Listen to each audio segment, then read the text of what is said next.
Mestre Jesus, que nós estejamos atentos às suas palavras, aos seus ensinamentos do dia de hoje, que eles nos tragam cutucões na nossa consciência, nos façam olhar para nós, ver que às vezes no dia de hoje nós falhamos em várias oportunidades no assunto caridade e que possamos sair daqui fortalecidos e mais conscientes do nosso papel como filhos, todos nós de um mesmo Pai. Obrigado, Jesus, por tudo que você fez por nós, pela sua vinda para cá e os ensinamentos que você deixou.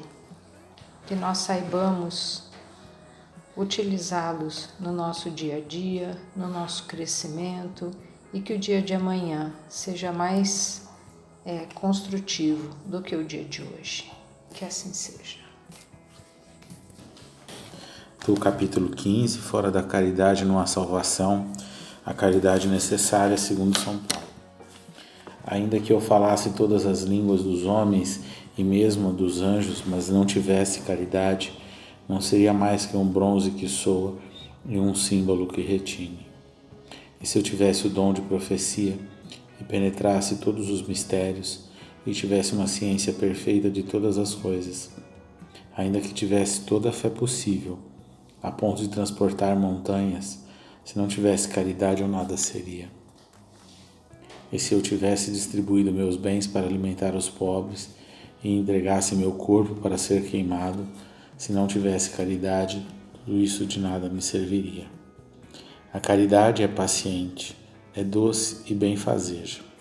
Caridade não é invejosa, não é temerária e precipitada, não se enche de orgulho, não é desdenhosa, não busca seus próprios interesses, não se gaba e não se irrita com nada, não desconfia, não se regozija com a injustiça, mas com a verdade.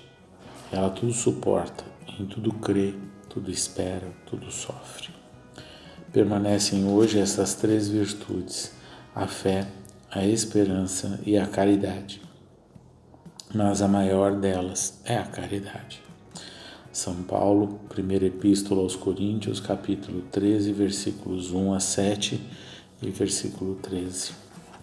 São Paulo compreendeu de tal forma essa grande verdade que diz: se eu tivesse a linguagem dos anjos, se tivesse o dom da profecia e penetrasse todos os mistérios, se tivesse toda a fé possível a ponto de transportar montanhas, mas não tivesse caridade, eu nada seria. Entre essas três virtudes, a fé, a esperança e a caridade, a maior delas é a caridade. Assim, ele inequivocamente coloca a caridade acima até mesmo da fé, porque a caridade está ao alcance de todos, do ignorante e do sábio, do rico e do pobre, e é independente de qualquer crença particular. Ele faz mais, define a verdadeira caridade, mostra não apenas na beneficência, mas na reunião de todas as qualidades do coração, na bondade e na benevolência para com o próximo. Vamos hoje conversar sobre caridade. É o ponto central do capítulo que a gente está conversando nesses dias e traz para nós uma oportunidade de olhar para os nossos atos e ressignificar em que estágio que a gente se encontra. Eu gostaria de destacar um trecho aqui, lendo até ele novamente, que está no trecho que ele traz aqui para a nossa reflexão, que mostra as características da caridade para a gente pensar.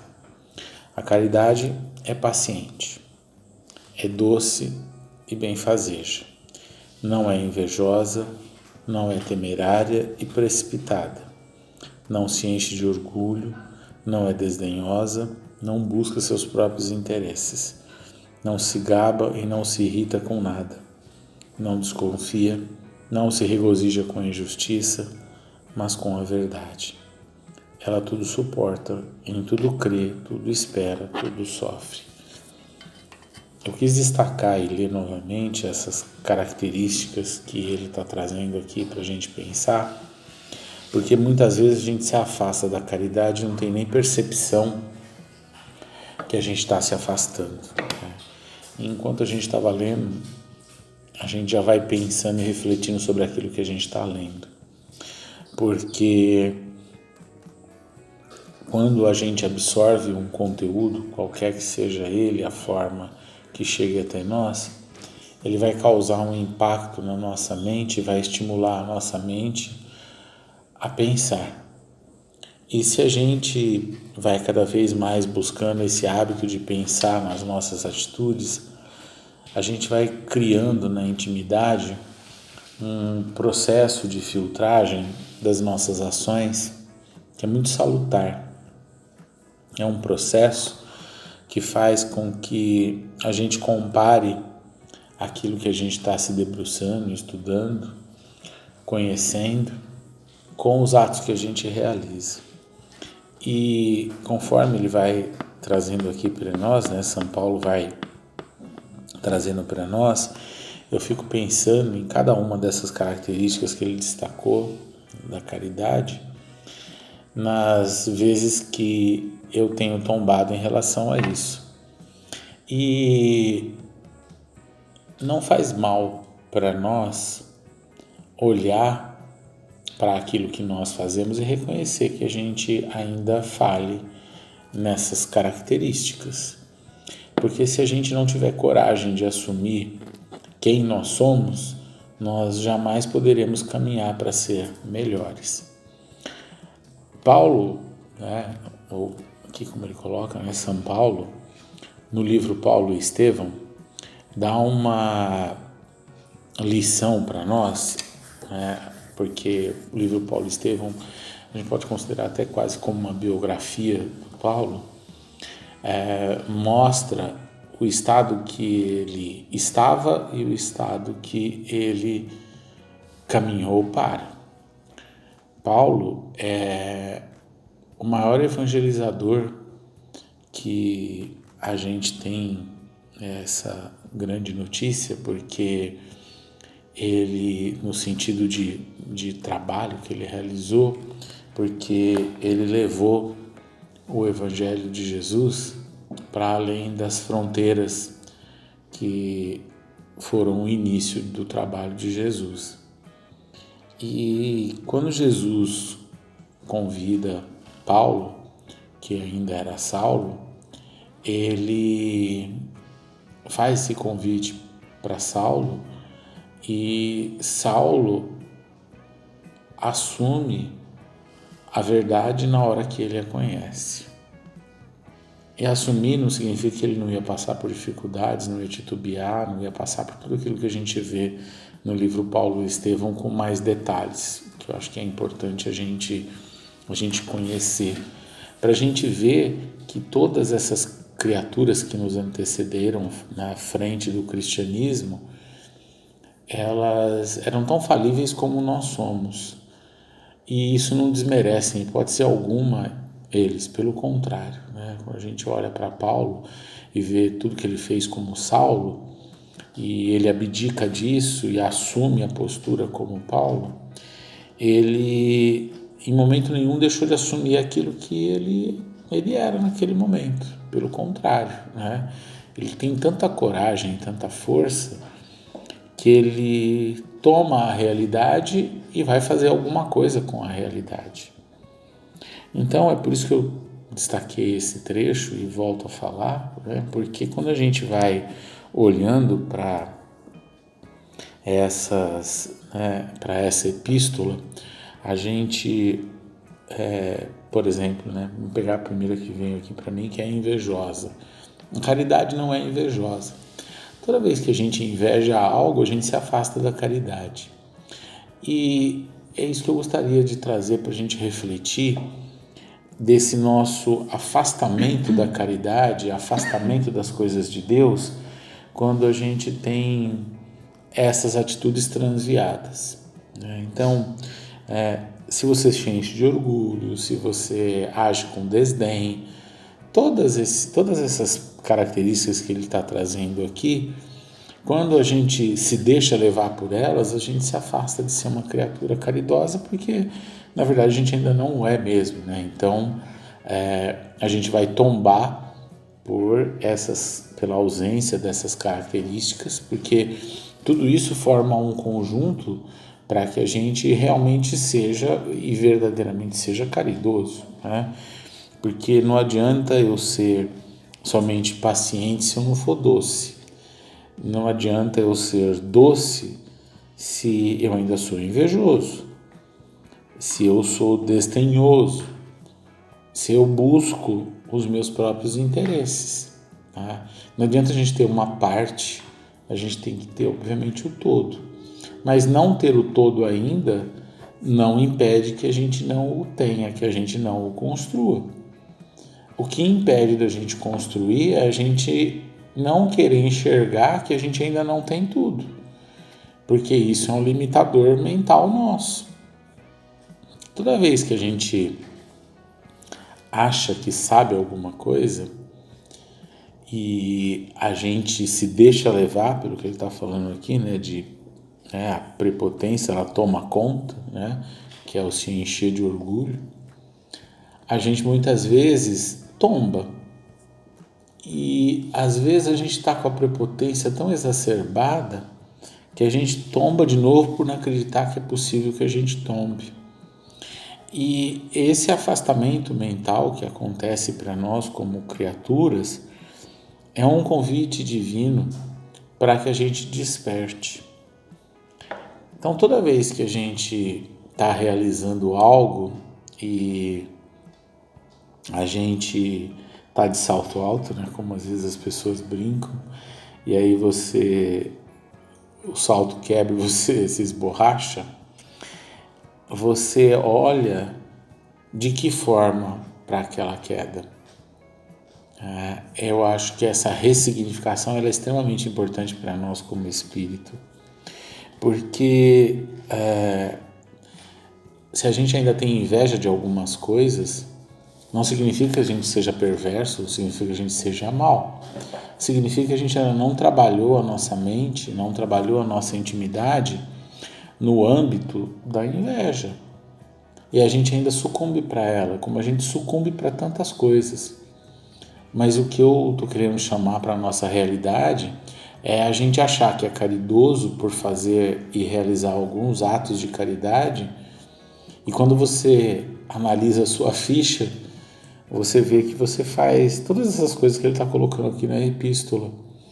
Ou se não faz todas, se você fizer uma só que seja, você ainda não é caridoso. Porque ele coloca lá no começo do trecho, né, que falasse todas as línguas dos homens e mesmo as dos anjos, mas não tivesse caridade. Então, não adianta a gente achar que a gente está lá. Não adianta você achar que você já chegou no ápice, mas você ainda tem um monte de aresta para poder aparar. Então, quando Paulo traz isso para nós, ele traz de tal forma para a gente poder ressignificar as nossas ações, que às vezes a gente olha para essa epístola e fica pensando, né, como a gente ainda está distante de ser aquilo que ele coloca aqui. Mas isso, como a gente falou, a gente não pode colocar como algo depreciativo, mas sim como algo que é realidade, é a minha realidade espiritual. Eu ainda não sou uma criatura caridosa, mas nada impede de eu a ser. Nada impedia Saulo de ser Paulo, a menos que ele tomasse a decisão de ser Paulo, que foi o que ele fez. Porque se ele olha para todo o histórico das coisas que ele fez, que a gente, do livro que eu citei, a que é mais chocante é a lapidação de Estevão, e que ele leva um choque de realidade quando está ele, Abigail e o Estevão nos momentos finais conversando, e o Estevão detecta nele o futuro, ele não está detectando o futuro só no Paulo. A gente pode transportar isso para todos nós. Todos nós temos a semente do bem dentro de nós. Todos nós, um dia, vamos chegar ao patamar dessa perfeição relativa. Mas o que atrasa essa nossa chegada? A ilusão de achar que a gente já chegou. Quando a gente acorda dessa ilusão, a gente angaria uma maturidade, uma força íntima que é difícil de descrever, é difícil de explanar, porque quando você vê quem você verdadeiramente é, você não tem medo de mais nada. As pessoas podem falar que você é invejoso, que você é orgulhoso, pode falar, porque você sabe que é mesmo. Então isso já não é mais um freio. Isso passa a ser para nós pontos focais de um objetivo que eu desejo alcançar. Se eu não quero ser mais uma criatura invejosa, quando eu descubro que eu sou, esse dentro da minha lista de objetivos passa a ser um objetivo para onde eu posso direcionar a minha visão, o meu olhar. Se eu me considero prepotente, eu vou trabalhar a prepotência. Se eu me considero alguém, desdenhoso, eu vou trabalhar para não o ser. Uma vez eu li uma coisa, e eu guardei isso, já faz muitos anos que eu vi, que é uma pergunta que se faz, os soldados americanos que usam isso, só abrindo um parênteses, perguntam para eles como se come um elefante. E a resposta que eles são treinados a dar é um pedaço por vez. E é verdade. Como que eu me torno uma criatura caridosa com tantos, vou colocar defeitos, para tornar mais palatável? Como que a gente chega a esse ponto? É a gente pegando cada um dos defeitos, indo um por vez, indo pedacinho por pedacinho, até chegar a hora que não vão existir mais. E enquanto não chega a hora, eu não posso me nutrir da ilusão que eu já cheguei lá. A certeza de que nós podemos modificar é algo que tem que fortalecer a nossa mente para a gente avançar e progredir. Porque se a gente não aplicar a caridade em nós mesmos, reconhecendo que a gente é falível, que a gente tem tudo isso, se a gente não for caridoso conosco, como que a gente vai trabalhar a caridade? Como que eu vou ser caridoso com alguém se eu não sou caridoso comigo mesmo? Se eu não reconheço que eu ainda cometo todos esses deslizes, mas eu sei que Deus tem um projeto maior para mim e vai fazer com que eu chegue a esse ponto, que é a perfeição. Porque o pai não ia lá criar um filho e abandonar ele. O pai jamais faria isso conosco. Ele não ia nos criar e abandonar sem recurso nenhum para a gente poder avançar. Então a gente vive um momento que é, no meu modo de ver, o ápice para nós aqui desse orbe, onde a gente está imerso em, talvez, sobre um olhar mais turvo, muitas dificuldades, mas, parafraseando um amigo, são muito mais oportunidades se você souber olhar do que dificuldades, porque quando a gente olha para as situações que a gente se depara no dia a dia, a gente tem a oportunidade de trabalhar a paciência, de trabalhar a humildade, a bondade, tudo isso que Paulo está falando aqui na epístola. A caridade, ela tudo suporta, em tudo crê, tudo espera, tudo sofre. Ou seja, a gente vai chegar lá, mas a gente precisa entender que é um processo. E a doutrina espírita, ela é essa joia que vem fazer com que a gente olhe para o cristianismo da forma como deve ser olhado, para que a gente pacifique a nossa intimidade, para que a gente seja bom conosco mesmo e entenda que a gente vai avançar, mas esse avanço é um trabalho frequente e recorrente, é um trabalho de dia a dia, é um momento onde a gente vai se renovando. A gente está chegando no dia da celebração da Páscoa, e Páscoa é isso, né? É a renovação.